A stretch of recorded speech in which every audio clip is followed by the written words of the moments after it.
All right, ladies and gentlemen, welcome to another edition of the Global Reality. I'm your host, Josh Reeves. This is the Thursday, December 15th, 2016 edition of the broadcast. Thank you very much for being here with me. Thank you so much for tuning in wherever you're listening. If you're listening on the archives, in the member section, which will be the first place this show will air. So let's just give a shout out to those people first, because you'll be listening first. So hello, and thank you to everybody out there listening. You also may be watching, listening on YouTube, wherever it may be. So we'll wave to everybody there on the video cast. And it's good to be back with you. I haven't done as many shows over last weekend, this week, as I wanted to do for a variety of reasons. But we are back here with you now. I wanted to do more this week too. But this week is kind of a different situation than last week. But anyway, I'm back here with you. We've got some different topics. We're going to start out with a couple of topics tonight that I want to address. Some stuff that's come in from the audience out there, questions, whatnot. I always like to address, what I can when I can. Specifically stuff that, people ask me about or whatever. But don't send me, listen. One thing is cool. Don't fucking send me your goddamn question manifesto.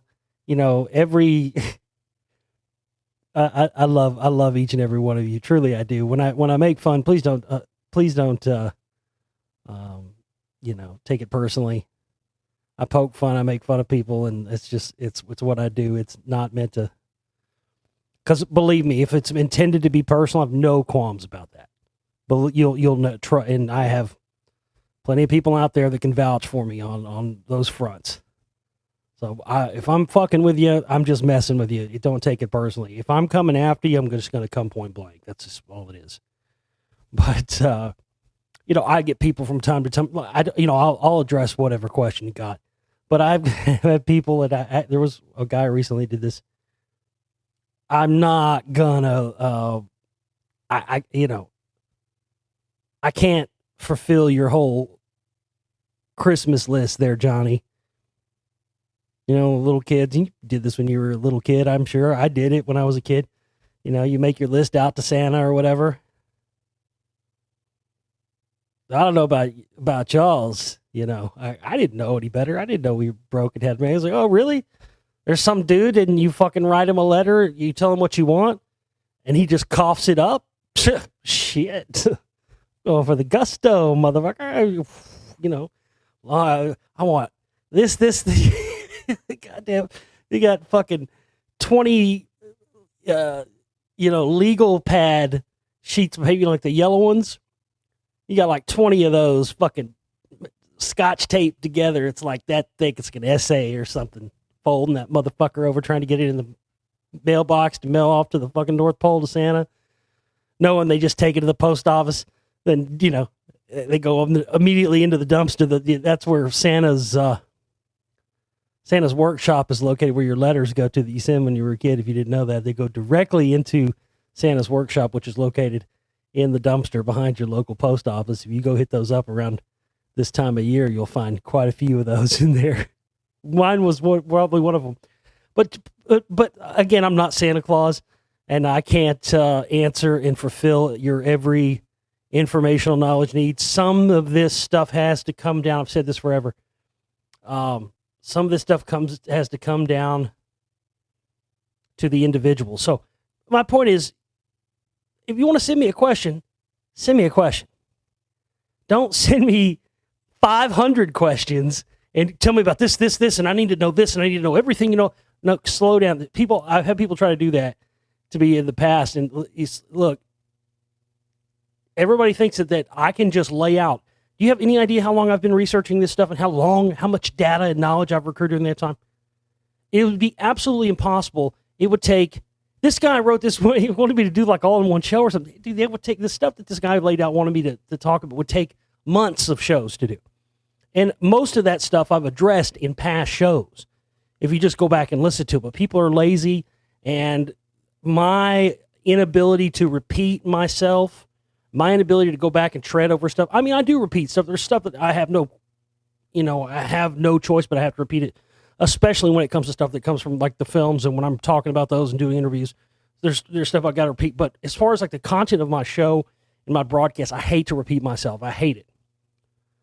I don't like having to retread and go back over stuff that I covered extensively in the past just for the benefit of somebody that didn't hear that show or something. I just have a very hard time doing that.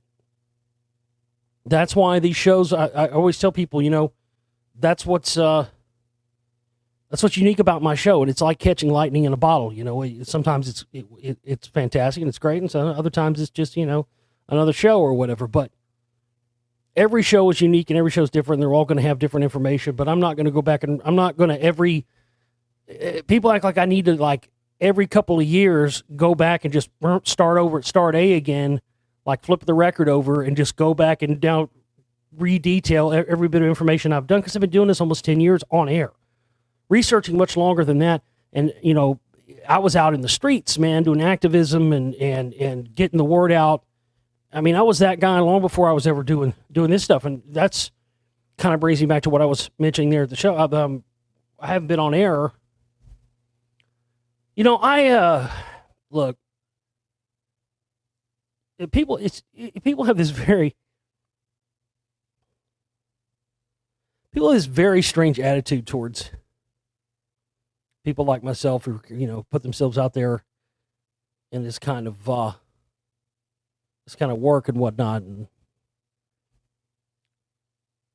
But very hardly ever, I think, does the person that you perceive really who that person talking to you, in this case me, really is. And I really still don't think everybody really gets me, or and that's fine. I'm not really concerned with that.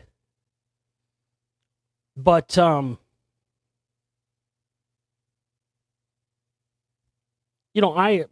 don't know. I've always believed in doing the right thing, regardless of what, whatever the outcome may be, good or bad, So I've never wanted recognition for anything I've ever done. I mean, I've always been, all I want is that for the stuff that we've gotten into. I mean, over the past 10 years, my work is just progressively, more than I ever anticipated. It just progressively gets more important with each successive year. All of this stuff.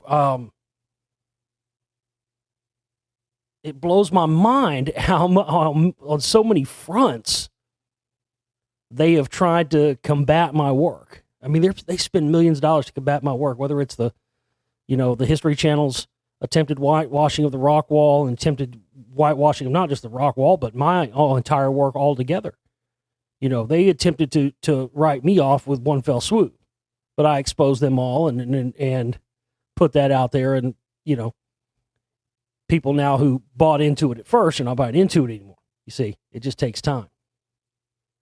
But the damage was already done as far as that's concerned. But, and then of course, now with all the stuff that's happened, going back to my Council for National Policy work and the Secret Right films, I mean, everything I've talked about for so many years is now coming to fruition, unfortunately. I wish it wasn't true. But, yeah, we didn't get any financial support this month after we paid our operating costs at the first of the month. So we had the internet bill come up due earlier in the week, and we didn't have anything to pay that with. So we were off air for a couple of days. But we did finally get one contribution yesterday from one of our listeners. So thank you very much to that person. You know who you are, buddy. Thank you very much.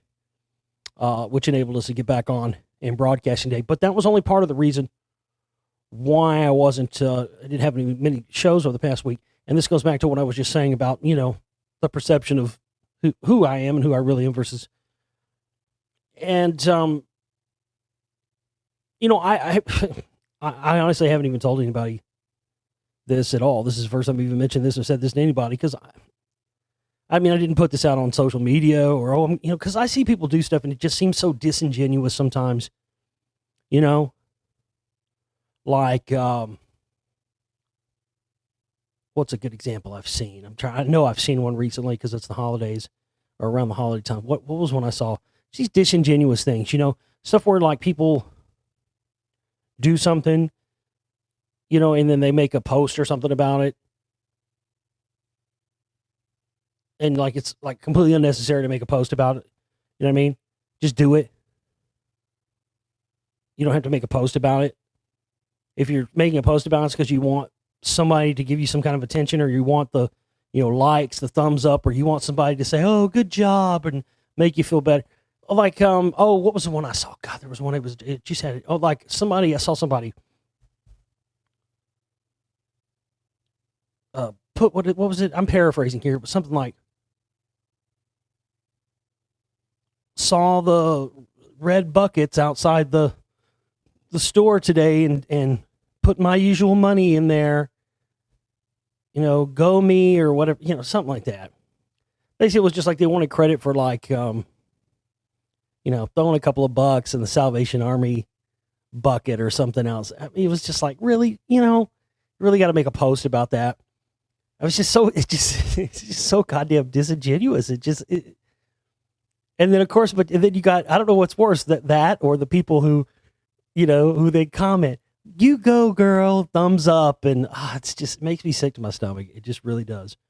So, with that said, that's why, I didn't even mention this or told anybody to do this, but last week and some this week, I actually did some volunteer work. I actually went out and, worked with some local, like, homeless shelters and food banks and stuff like that. Did some volunteer work and stuff.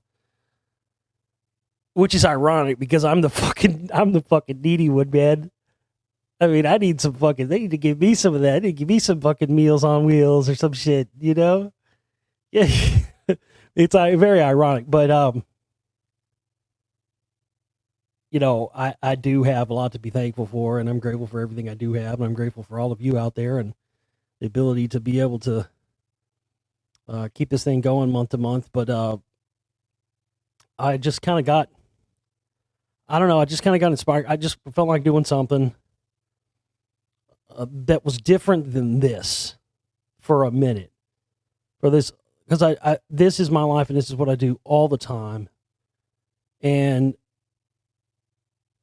I just felt like I wanted to do something, locally, or something that, I don't know. I don't even know why I did it. It was just like, I just did it because I guess I've never done it, and I didn't have to ask anybody's permission to do it. No one had to make me do it. Those things, I don't know. Sometimes that's all the motivation you need. No one's making you do it. No one's forcing you to do it. You can not do it anytime you want.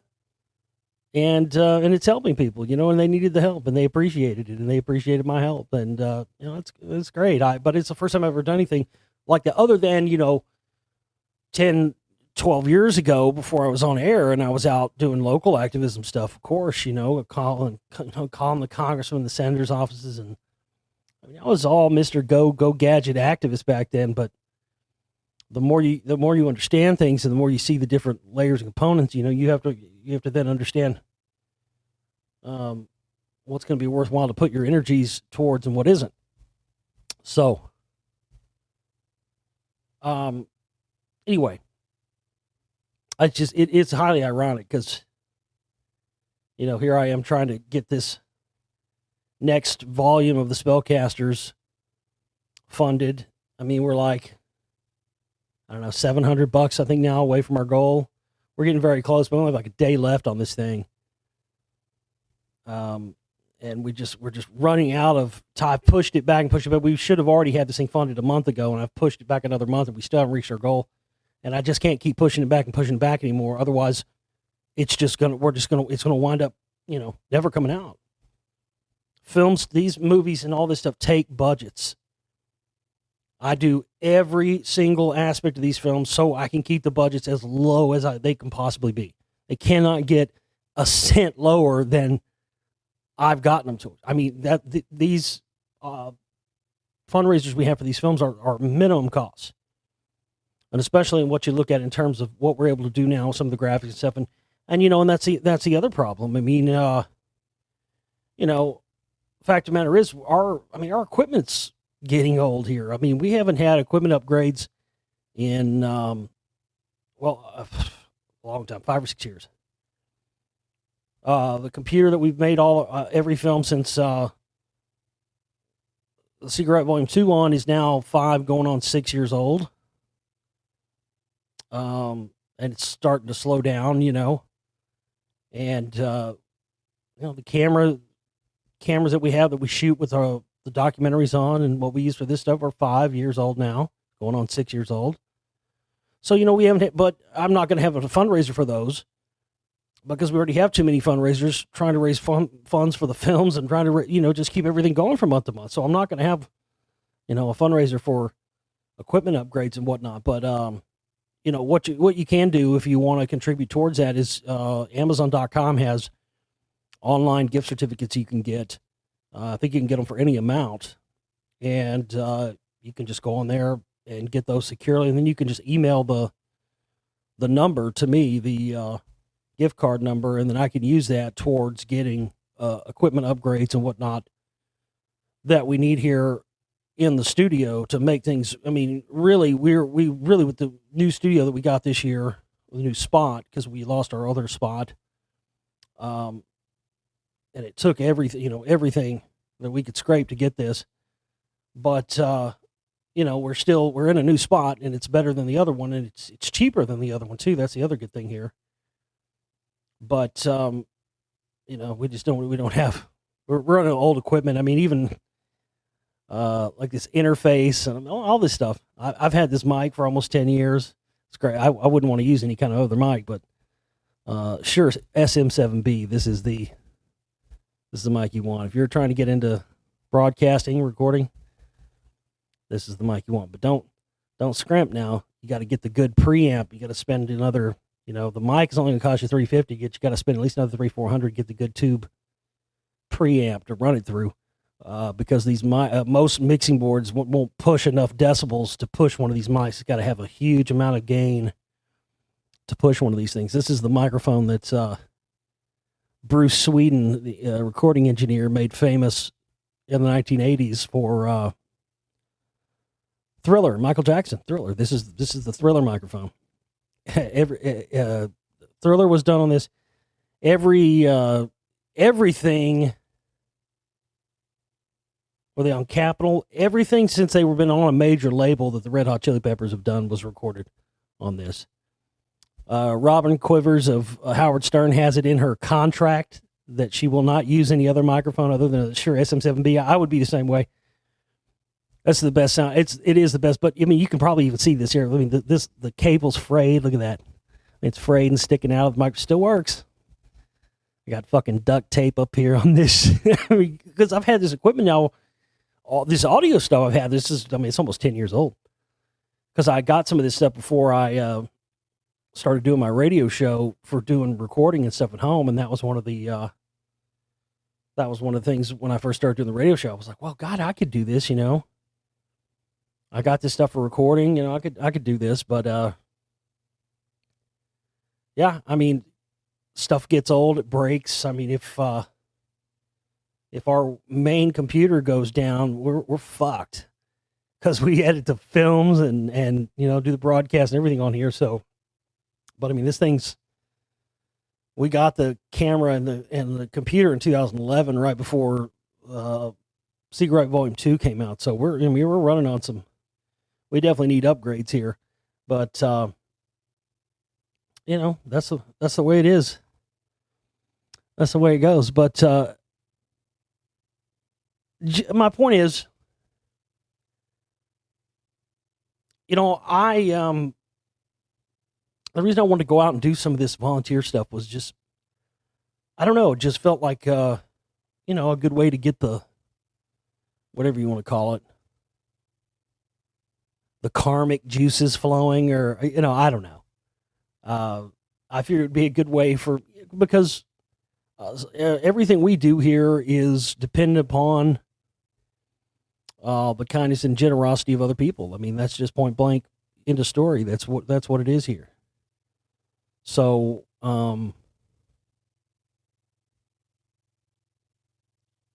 I don't know. I don't really have I don't really have a way to explain myself because I didn't really think about even bringing this up, and I haven't told any. I mean, I haven't tell my family or put it on social media or anything. Like I said, I would have been happy just doing it, and not telling anybody. But I don't know. I don't really have any way to explain myself other than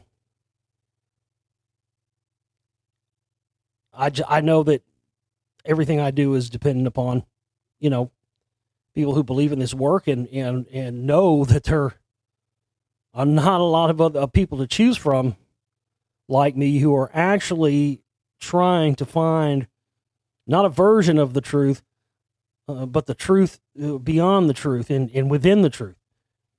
And the stuff that gets obfuscated and the stuff that gets manipulated and turned into these, what really are absolutely nothing more than psychological warfare and psychological mind control, all of this stuff.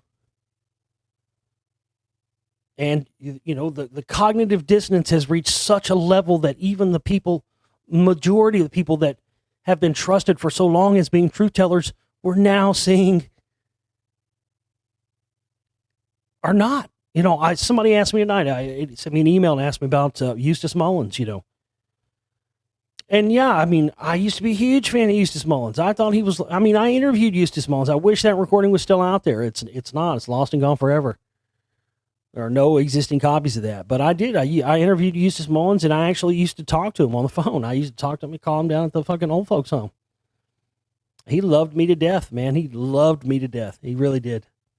He really did. He really was really behind me and supported me. But,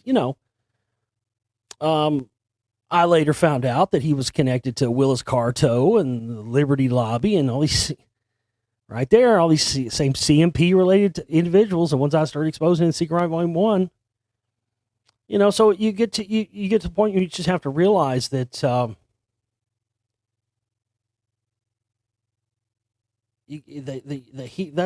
anytime you have hero worship or anything that has the potential to become a cult of personality is going to be that, and it's always a trap, And so that's why I've always,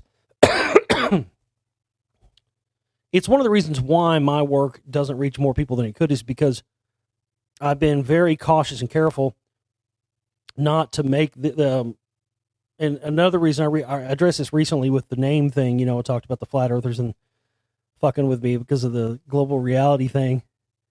Not knowing that, that I've been here doing this long before they were, I've been doing this, and some of these people now that are out there doing this stuff. You motherfuckers were in third grade when I started. Seriously, some of these people were, they were literally, they were like in third grade when I started doing this.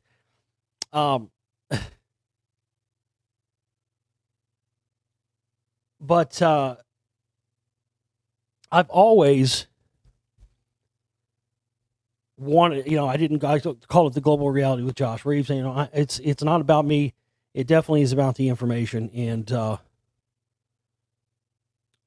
but all of these figureheads and these things that we've seen that, they ultimately become these vehicles for control and for all this. There was something I was going to, I mentioned, and I started to mention, I think on the last broadcast, and I didn't go into it. I was starting to mention something about the reptilian thing, the shapeshifter thing, and I got onto something else, and I didn't realize it until after I was watching the video back when I was putting it together. I went, damn it, I got off on another tangent, didn't go where I wanted to go and mention what I wanted to say about that. So, that's one of the things I didn't get into the spellcasters, and maybe I'll get it in volume 2. I don't know. We'll see. But, the whole David Icke reptilian thing and the reptilian shapeshifters. And I think it was in the last broadcast when I sort of brought it up at the beginning of the show and then never elaborated on it, and I apologize for that. What I was going to say about that was this, and I sort of prefaced it by saying, all I can all I can really tell you and report on is, what I've seen and experienced for myself. And I do have some experiences with David Icke, and I also have some experiences with this whole, okay, essentially, if you've seen the Spellcasters, this will make a lot more sense to you. The story that I've told in the Spellcasters about the encounter I had with Alex Jones and what I now know to be the Thetan, what the Scientologists call the Thetan, the operating Thetan, which essentially is demon that attaches itself through these incantations and these black magic. That's what the writings and all these, every level of Scientology, that's essentially what it is. The most recent episode of that Leo Ramini show had some pretty interesting information in there. Again, it's still a shit show. It's still a controlled front to demonize the current Miscavige-led Scientology and then switch that around, and now they're gonna try to do a 180 and come back, go, well, we got Miscavige out. Now it's the friendly, nice, good Scientology with Tom Cruise at the helm. That's what they're going to try to do, and that's what this is all about. But there's some little things in there, little things that you can catch. There were some little things in the most recent episode where they were showing the bridge and talking about how, you get to one level and then they always come back and say, oh, well, we found some new Elrond writings and they negate the old ones. So now you have to take this, you have to go back down to the level you were at and pay us more money to do this test all over again because we messed up or it wasn't the right one. And now we've got a new revision. It was just this endless thing. And that's what each one of those levels and those things that she's describing, in these different auditing sessions, that's what it's all about. The soul cracking that L. Ron Hubbard Jr. talked about. And I've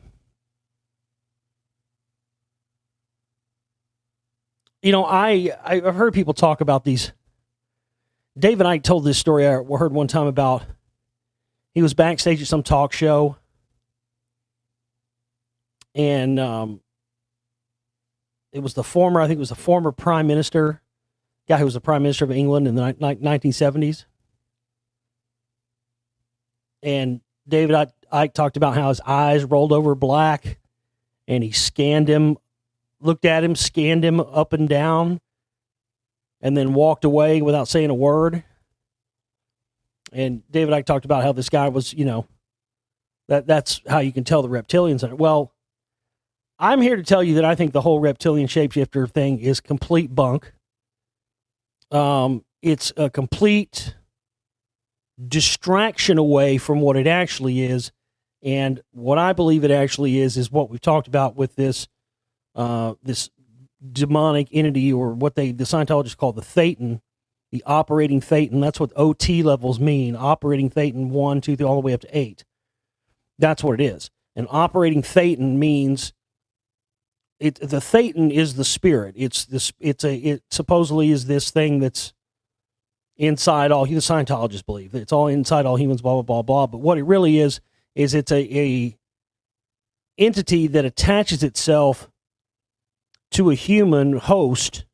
Once the human host has been subjected and had their mind, body, and spirit subjected to these occult practices, black magic practices that go back to the Nazis and to what they were doing prior to the end of World War II, that we then mined their scientists for and began what eventually became the MK Ultra program and Scientology. So these entities, these so-called shapeshifters, that's actually what you're seeing. And I actually had an encounter with one of these myself, and I'll tell you about it here in just a minute. I think absolutely David Icke. I'm not saying David Icke is a Scientologist, because quite frankly, I've never seen any evidence or anything to say that he is. I know people have tried to, for years, pin him to one of these groups or anything. I don't believe he's a Scientologist, though he could be. But I do believe that whether he knows it or not, he could be. I mean, there is such thing as unwilling dupes. There are people that are. There are definitely people who are 100% plants and people who are there put there.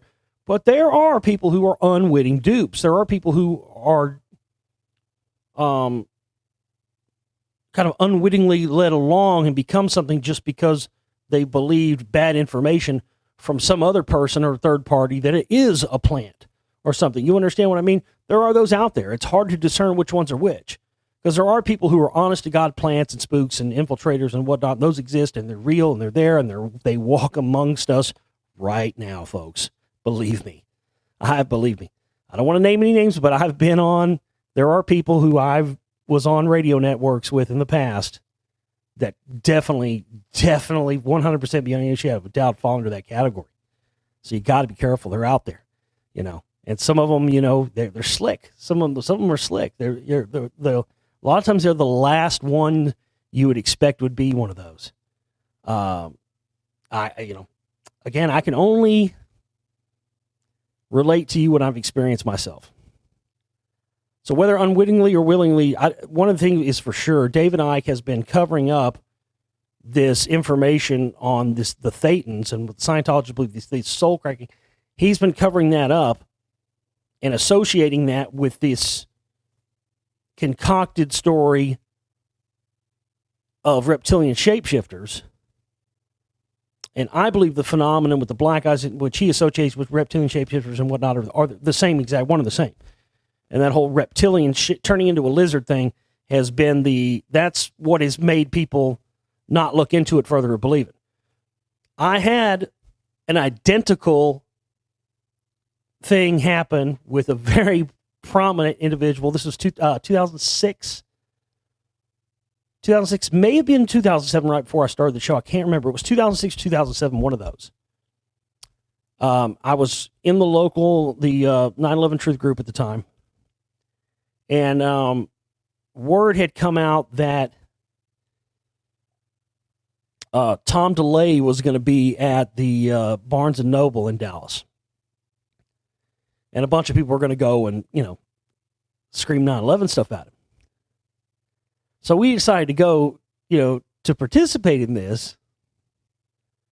But when we got there, me and my sister, everybody else bailed. Nobody else showed up. We were the only two people that showed up. We're like, fuck. Well, what are we going to do now? What are we going to do? I mean, we can't just do much. It's just the two of us. This is bullshit. Everybody else bailed on us. It was supposed to be like, a whole bunch of people yelling at him with signs or whatever.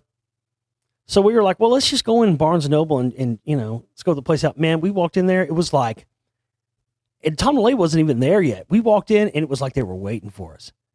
I've never experienced anything like this. It was like they were waiting for us. I mean, as soon as he walked in the door, they like ascended on us. We had like 4 or 5 guys, spook-looking guys, following us around through everywhere we went, right on us in the whole store. I mean, I've been in Barnes & Noble quite a few times. I know how it works in there. They don't have 4 or 5 guys trailing you around from the moment you walk in the door. And they followed us all the way out to the parking lot. So, it was clear. They made it very clear that they were, somehow they knew already we were coming. They knew it. They knew we were going to be there and they were ready for us. And this is before. So we were like, well, fuck it. I was like, well, I'm just going to smoke a cigarette, and we'll hang out and see what happens, see if anybody else shows up, So I'm kind of standing there smoking a cigarette. And I see this guy kind of walking up, and I didn't really think much of it. He gets a little closer, and he was kind of a ways down the parking lot. He's kind of walking. I kind of look up, and I was like, kind of nudged my sister. I was like, fuck, look. Look who it is. It's fucking former House Majority Leader Speaker Tom DeLay. Hey, look at this motherfucker. and I can't remember exactly who had what. I think I had a shirt on. It said, "What happened to World Trade Center building number 7?"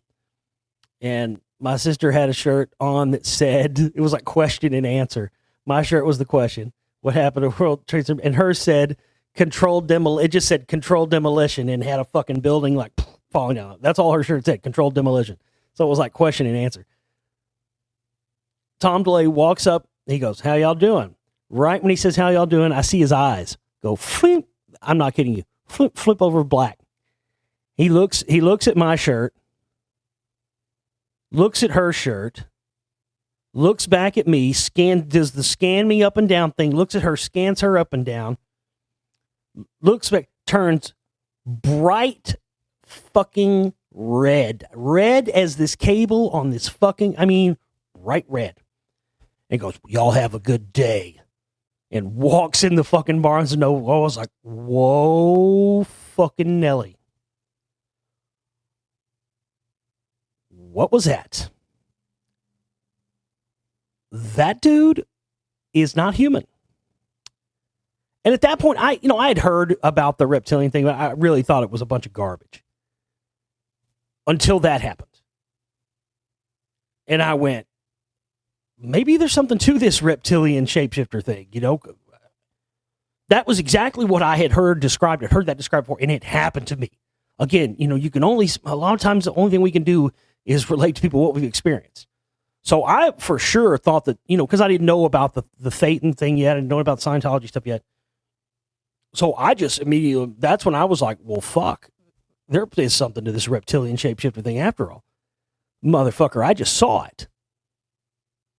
And I had never put that together with Tom DeLay, thinking that, so I went home and I looked and I was like, I typed in Tom DeLay reptilian. And I shit you not, man. I shit you not. There was these websites that came up. How is there any way to prove this? I just thought it was funny. And it did kind of make me go, well, maybe there's something to, after you have experience like that. But literally, there was all this stuff about Tom DeLay, like high reptilian overlord, Tom DeLay. There was all this stuff where, and again, how's there any fucking way to prove whether he's a fucking reptilian overlord or not? There's no, but there's no way to prove that. But you see what I mean. You have that experience, and never in a million years had I thought anything about Tom DeLay and the reptilian thing. And then I looked that up, and I see people that have, people who've already been on it. Like, so it made me think, has somebody else? Because nobody would just say that about Tom DeLay just for shits and giggles, right? Why would you choose that guy? Yeah, he's a Republican, right-wing cocksucker or whatever. But why would you, think about it. All the people, if you were going to apply a false, a false association of being a reptilian shapeshifter on, I don't know. I just think there's a bunch of probably more prominent people you would choose before him. So why would somebody So why would you make that up or even make up a conspiracy theory about it or something? It didn't make sense to choose him, to me, at the time. But now, then I found out of the Council for National Policy, right? The secret rights stuff. Tom DeLay, Council for National Policy. There's those connections back to Jones and Scientology and all that again. And then I started on my radio show. So after that made me start thinking, okay, well, maybe I should take David Icke seriously now. So I started watching some of his stuff and read some of his books. This is like 2007. And then I started my show in September 2007. And then, I think it was January or February, right at the beginning of 2008, man. I think I mentioned Eustace Mullins earlier. I think I interviewed David Icke and Eustace Mullins within like a week of each other at the very beginning of 2008. And, I landed David Icke. It was huge. That was a huge thing at the time because I was really nobody at that point. And I had like 30 listeners a day or something. I was nobody, but I landed David Icke. And, the damnedest thing happened during this interview. And I've had this happen to me quite a few times since then, but I had never had it happen to me before then. But now it's happened a lot more, and it's increased over the past year a whole lot. But what I have to combat it is this right here. I'll show you. This sucker right here. It's a massive piece of rutilated quartz. I just grip it like that. If I start to feel the psychic attacks come on, I just grab that sucker, grab onto it. And wearing the lapis helps too. That's really, I was having a real big problem with psychic attacks, and for since for about the last 3 or 4 years. Crystal stuff has helped me a lot. I don't go around talking about it all, and I don't advertise it, or use it as a sell point for people to buy my crystals or anything. But it's helped me. That's all I can say. I'm not going to say it's going to work wonders for you or do miracles for you or something. But all I can do is relate to you what I've experienced. And again, I've experienced this since then, but not before this. While I was interviewing David Icke, I felt like I was under psychic attack. And by the time I was done with the interview, I had a splitting migraine, and I collapsed on my bed, and I had to call in sick to work that night, and I couldn't go to work, and I felt like I had my whole energy drained.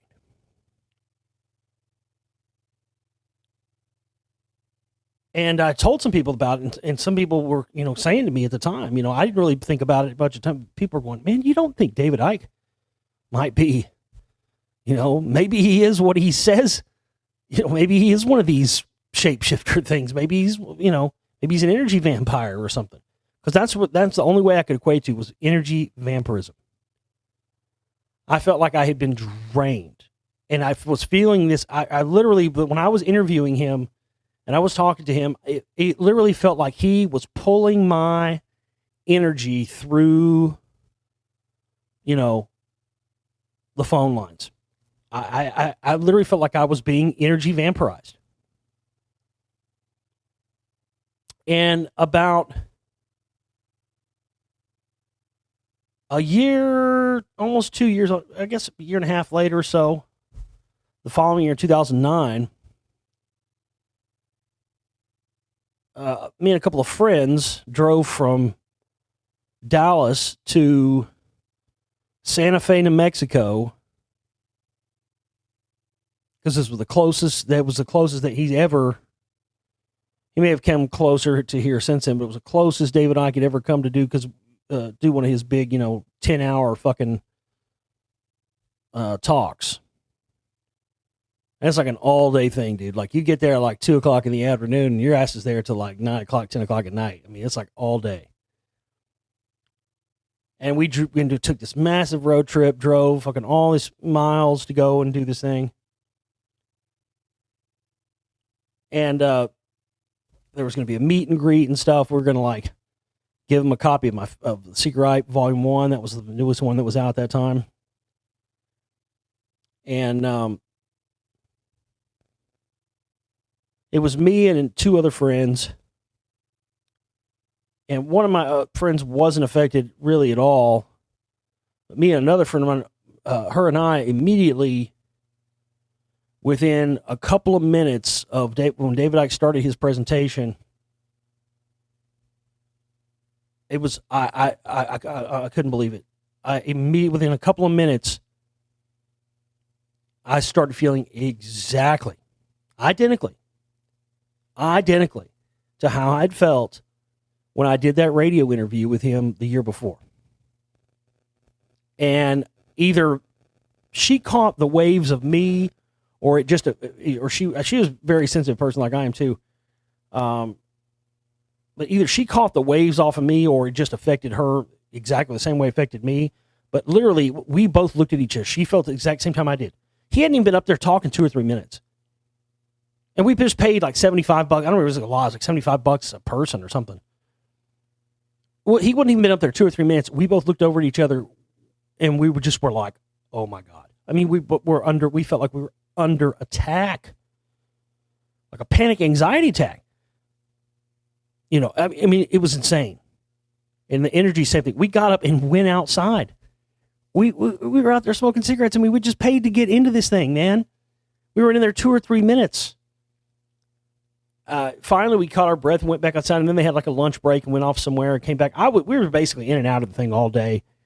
But he got into the reptilian thing. I remember thinking it was real shaky. He wasn't really basing it on much. He talked about all this stuff, and then all day, all long, and then at the end of the day, what does he wrap it all up and blame it all on? At the end of the day, he wrapped it all up in a nice bow and blamed it all on the Rothschilds. And somebody like me who'd already done his own research and knowing that there are levels well above the Rothschilds, and to say that they are the absolute end-all, be-all head of it all was just an insult to me. It was an insult to me as a researcher and somebody who had done their own work in this. And, I took some pictures while he was up there talking. I've still got these pictures somewhere. But I was shocked when I got the pictures back. I kid you not, folks. Dave and I, in these pictures that I took at this speaking thing that he did in New Mexico, there are multiple shots. I'm not talking about just one or two. I don't remember how many there are, but they're between, I want to say 5 to 10 different pictures I have of him where, I'm not kidding you, it appears that he's shape-shifting. Or there's some kind of spiritual entity or something coming out of him. It's truly bizarre. Truly bizarre. And it can't be accounted or chalked up to, weird lighting or pixelization or anything like that. I mean, it's really clear. Sometime I'll have to dig those out, and I've got them. I do have them somewhere. That they're not lost. I just don't know exactly where they're at. On a hard drive. They're on some, photo thing from who knows when. But I've got them somewhere because I saw them not too long ago.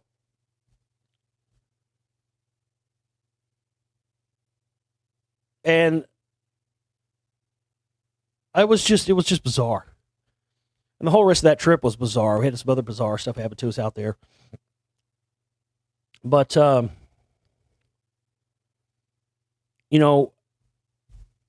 used to hear Alex Jones make fun of David Icke all the time and call him the turd in the punch bowl and say what a loser he was. And then, like, right after I had all that happen, when I went out there to see him and all this stuff. Oh, the other part of the story was that he canceled the meet and greet. Like, it was scheduled. They had touted it all day. And we went and talked to some of his people and told them we were there. Long story short, I think he canceled the meet and greet because I was there. Because we told whoever was running it or someone was trying to, just get a minute with him to hand him a DVD or something. Because everybody was waiting around at the end of the talk, waiting for the meet and greet. Dave was supposed to come out. And at the very last minute when he was going to come out, he canceled the meet and greet, and people were being real shady about it. And I remember seeing people were giving me weird looks. People I didn't know were giving me weird looks. You know how you can tell when somebody's talking about you? Some people were giving me weird looks and kind of whispering, and I saw them kind of walk off to the back. They had these things behind it was a huge room, right? But they had the room cut, and they had these baffles that went where the room extended way back behind it that you couldn't see. And I remember feeling thinking, how do we know there's not big mind control machines behind those? Because you couldn't see what was back there. There could have been anything back there. There was something. There was either some sort of psychological manipulation going on or frequencies. There was something that was happening that was being executed upon this audience at this David Icke thing that was trying. I don't know what. It could have been theta waves. Who knows. But I'm very sensitive to those kind of things. That's why that kind of stuff doesn't work on me. Mind control and that stuff doesn't work on me because it just makes me ill. And it gives me these ill effects where I know when it's being done to me. Some people are not that sensitive, and they're easy to manipulate through electronic, psychotronic warfare, manipulation. They're easy to manipulate through these things because they're not very sensitive to changes in energies and vibrations and that kind of thing. And I'm one of those very, I hate the term empath. You know, I'm an empath. Yeah. So, because it just to me sounds like I'm a retard. Yeah. I'm not going to use that term, self-apply that term to me. But when I hear people use that term and self-apply that term, that's the closest thing I would say to what, what I am. Very, very, always been that way. Been that way my whole life. It is like a sixth sense. And it works for me in the strangest ways. The strangest ways. I wish I could make it work for me. It does work for me in the context of this research information. It has for a long time, but most of the time it works for me in having the ability to know when a woman that I'm with is cheating on me. I don't know what it is about that. I don't know. It's always been that way for me. I don't know what it is, but that's how my gift has manifested itself. I wish I could find some other ways to make it work more profitably for me. But that's the main way that it always, I don't know what it is. It's a vibe. Like I've been cheated on a lot, and I've literally had no evidence, nothing to go on. Absolutely not a single shred other than just the vibe and the gut feeling and knowing it and been like, you're cheating on me. And just to see them turn ghost white, like, there's no way you could know. There's no way. There's absolutely zero possible you could know that. Well, I know, and I was right, wasn't I? Yep, bitch. Just skank ass out of here. I don't know what it is about that, man. I know. Always know. Like if a chick's about to break up with me, I know it's coming every time. Every time I just wait for it. Yep, here it comes. Man, oh man.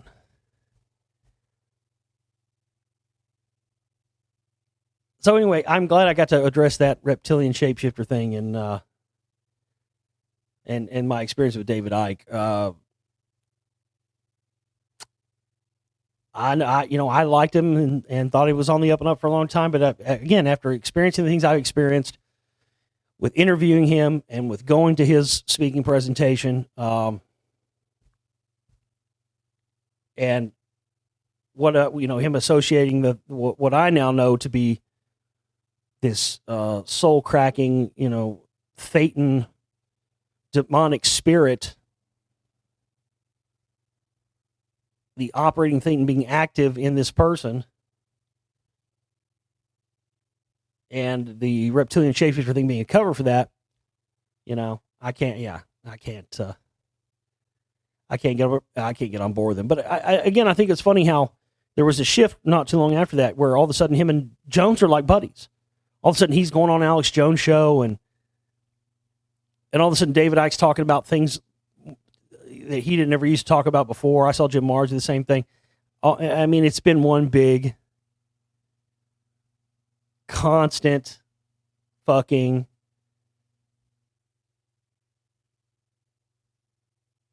shill fest. I mean, there's just no other way to put it. Excuse me. All right. What else? Man, I've already been going for a long time. This is going to be a long show, so we all strap in. This is going to be a long one tonight.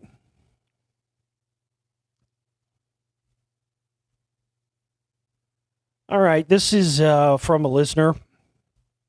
He says, hello, I recently stumbled on some of your work, and it's absolutely amazing. I find it hard nowadays to find people who tell the truth and aren't on the payroll in some way or another. I've always sought the truth and was hoping we could open a dialogue so I can ask you some questions about what you know concerning Zionism and the occult. I've recently been trying to find the origins of magic and its ties to Zionism. Open dialogue and or any information would be a great help. It's hard to find resources when everybody seems to be compromised, i.e. Alex Jones, etc. Thank you. Okay. Lots of things here I want to address. First thing I want to address,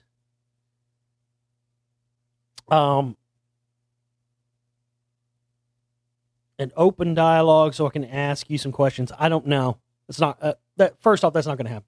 You can ask me anything you want right here in the context of email, and I'll address it here on the show. But I get 30 to 40 a day requests and 150 to 300 emails a week. Everybody wants a one-on-one time. Everybody thinks that they absolutely have to talk to me. I'm not going to give you my phone number. I'm not going to talk to you on the phone. I'm not going to call you. We're not going to be buddies. It's just not going to happen. I wouldn't have time to take a fucking dump, literally, if I answered the questions and talked to everybody every week that wants me to call them a personal one-on-one time. I just can't do it.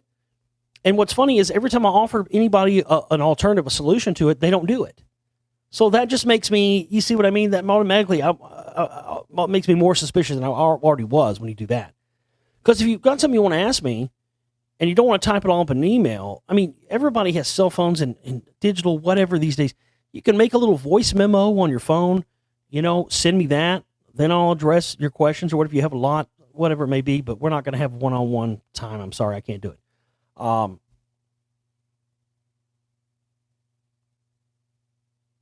Questions about what you know concerning Zionism and well, wait a minute here. Because I'm very confused here. First, you say you want to know what I know concerning Zionism and the occult. Then you say I've recently been trying to find the origins of magic and its ties to Zionism. Well, those are all different subjects. The origins of magic and its ties to Zionism, zero. You're probably only asking me because you've already tried to do research on it and found jack shit, right? Am I right? Really, be honest. Be honest. You're only asking me this because you've come up nil on everything else you've done on your own. Am I right? There's a reason why you've come up nil. That's because there is no connection to the origins of magic and Zionism.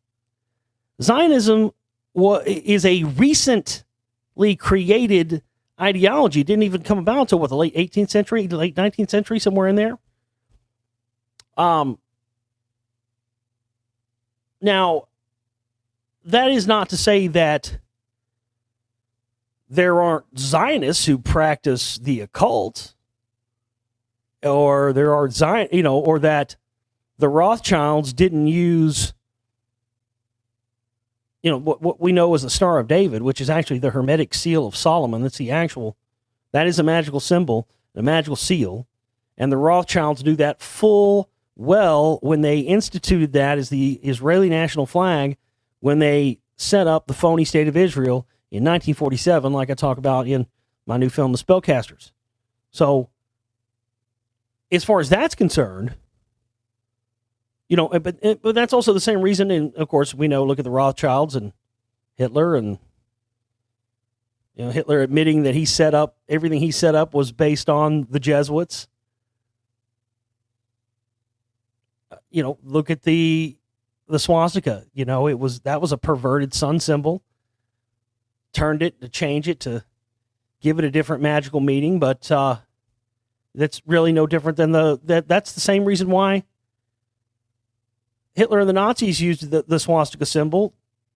The same reason why the Rothschilds used the Hermetic Seal of Solomon for the phony state of Israel. They knew the magical power that these things had, and they wanted to use it and tap into themselves. But it doesn't mean that the origins of magic, because the origins of magic go back, you understand that goes back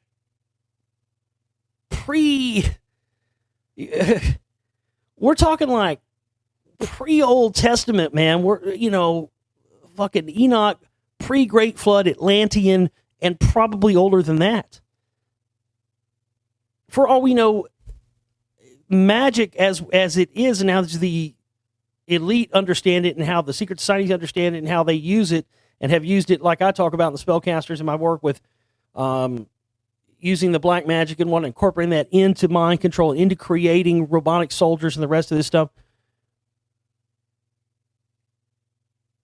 For all we know, it seems that the magic is a universal thing, meaning it exists in other planes and other realms outside of the earthly plane and realm. Zionism is the creation of the Eastern European Ashkenazi Jewish sect who are trying to eradicate the Sephardic, meaning the darker skinned and the Arabs and the rest, are off of the face of the fucking earth so they can properly usurp the people who were originally intended, the original inhabitants of ancient Babylon, because all Judea, the entire, all of the, everything that encompasses the Jewish religion was taken lock, stock, and barrel from the Babylonians, 100%. The Talmud was based, or the proper name for the Talmud is actually the Babylonian Talmud. It was based on the Babylonian Talmud. They took it over lock, stock, and barrel, and that is why you see now you have stuff like ISIS and IS or whatever, Islamic State, all this stuff being funded by Israel. That's why. They put the blame on this Arab bunch that is basically doing the work for them, destroying all these ancient sites, so that people don't understand that the Jewish people have usurped and replaced who the actual God's chosen people were with themselves.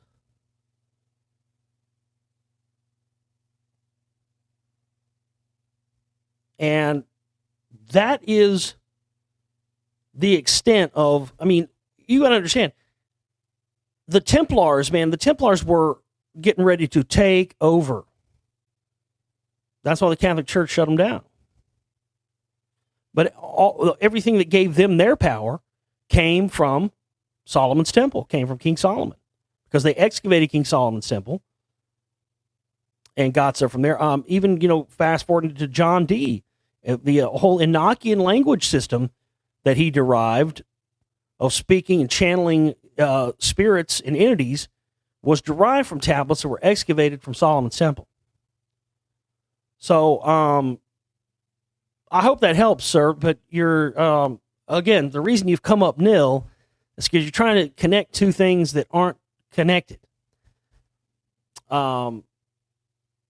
The origins of magic and the origins of where that is and where it comes from is it's eons old, infinitely older than Zionism, which is a relatively new ideology.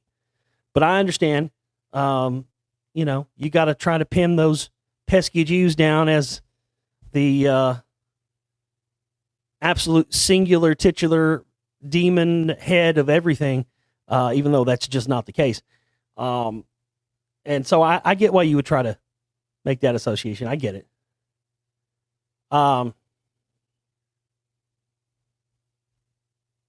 What was the other thing? I looked further into this whole Pizzagate thing. And it's interesting. Let me give you my final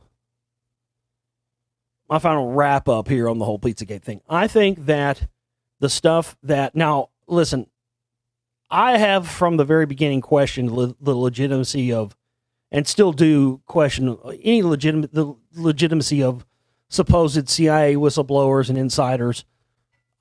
Once you understand how the intelligence community works and how it,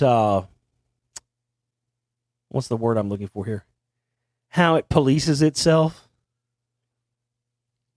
Folks, when leaks and stuff like that, the reason you don't hear more about these, that people act like leaks and CIA leaks and stuff just started with Edward Snowden. No. Again, another controlled situation.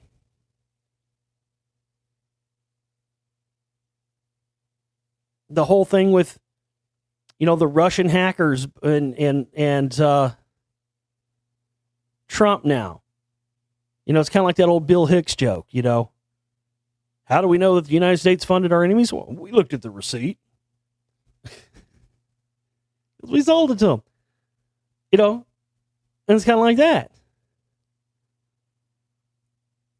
How do we know that somebody hacked? How does the CIA know beyond any shadow of a doubt that somebody hacked the elections to help Trump? Because they're the fucking ones that did it. I mean, there's even stories and reports have come out where a lot of the hacks have now been traced back to the Department of Homeland Security. That's the whole facade of this thing. They're all complicit, but yet you've got elements of it like the Trump Jones who are acting like they're not with the CIA. Oh, we're not with them. It's the criminal Hillary, Obama, CIA. Now, the CIA is the CIA, and they're not a partisan organization. Okay? That's the first and foremost. Again, another falsehood that you try to get the people who just don't know jack shit to believe. They don't operate that way. It doesn't happen. But of course they would know there was chicanery going on because they're the ones that fucking did it. They're the ones that hacked it. Who do you think employs the top hackers in the world? The United States government. That's a fact. They have for decades. All of this stuff that they're blaming on other people and everything else and saying this is absolutely the work of our government doing it. It's all a part of this plan. But looking into this Pizzagate thing, I doubt the legitimacy of where this stuff is coming from. I personally think it's planted CIA information. I think that all this stuff and the WikiLeaks crap has all been a part of CIA psychological warfare operations, 100%. But the interesting thing about the Pizzagate thing is that, and this really is my true final summation on the subject. I think that the initial connection to in the emails that was found with this that had mention of this Maria Abramovic, you can look into her. She is a legitimate Satanist. There's no question about it. And she's like always with Lady Gaga. Lady Gaga's always with her. She's big good friends with Jay-Z. And I mean, how many times did we see? Jay-Z and Beyonce are like best buds with her. How many times did we see them visit the White House during Obama's presidency? But I think where the bullshit of the Pizzagate thing comes in is the whole thing connecting it to that particular pizza parlor thing that was concocted on 4chan and caused this, shooter to think it was real and go out and act, which is, again, that absolutely 100% what I've been warning people about for many years now, is that this is what they're trying to do. And then they start this whole fake news thing, and then they can just blame anything on the lefty media, liberal media now. So anything that comes out now that exposes the connections to Trump and to Jones and the rest of these guys, to the CIA and to these ongoing operations, will now, by them, just 100% be, fluffed off and dismissed as being left-wing liberal propaganda, which doesn't work in the case of somebody like me who's been here for many years exposing all sides of this. But that doesn't matter. That's what their attempt is going to be now. It's creating cognitive dissonance, and that way they can just put out anything. And if anything is said to question that, well, that's just left-wing liberal media propaganda. This is how they are creating this new cognitive dissonance where people don't know what to believe.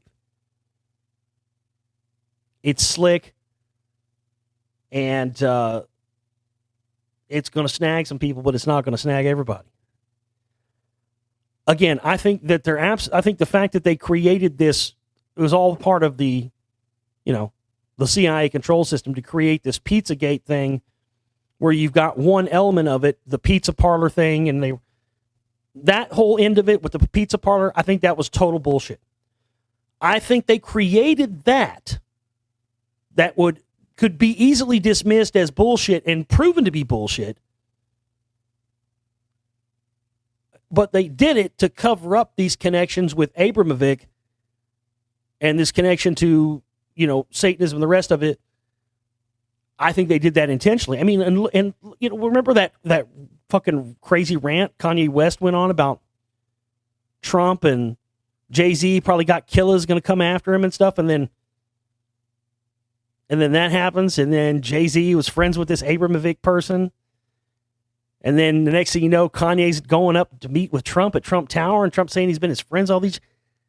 And look at the new people now that have been brought into the cabinet. We've got Rex Tillerson from ExxonMobil, the guy who's been the Rockefeller's bitch boy.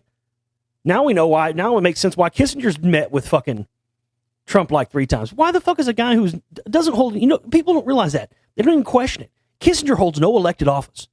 Why has he been meeting? Because he's the Rockefellers go-between. He has been for years. He handles all their shit. The Rockefellers wanted Rex Tillerson to be Secretary of State so he can broker those energy deals I'm talked about to sell off mass amounts of American resources to China and Russia to make them the global leaders in energy. That's what they want, and they want it. And Trump just views this stuff. He doesn't view it like, a decision that affects a country. He just views it like another business deal for him. And we've got the head of Goldman Sachs, one of the Goldman Sachs heads in there. So you got guys from Goldman Sachs. You got Indra Nooyi now from Pepsi. She's a Bilderberg Group member. Rick Perry, the former governor here in Texas, Bilderberg Group attendee. I mean, you would think people like Alex Jones and these people that have been screaming about Bilderberg Group and Goldman Sachs and the big bankers taking all these years would just be absolutely incensed with this, but they're not even batting an eye. It's all a part of the operation. They don't care that means everything they talked about for years and years and years was all bullshit. It matters not to them. These people are not about integrity. Not a shred of it. Somebody sent me this clip, and of course, Alex Jones, he himself, he said, because he will never say my name or anybody else's name, but he'll address me and other people without ever saying anybody's names, because by his own admission, folks, if I say these people's names, people are just going to go out and check out their information. So I'm not going to give them. Yeah, you goddamn right. Yeah, you're right. Yeah, you fucking right. You know exactly what would happen. You ain't going to say somebody's fucking name because as soon as they do, everybody in your listening audience is going to go check out the information and they're going to see what a fucking total controlled fraud you are.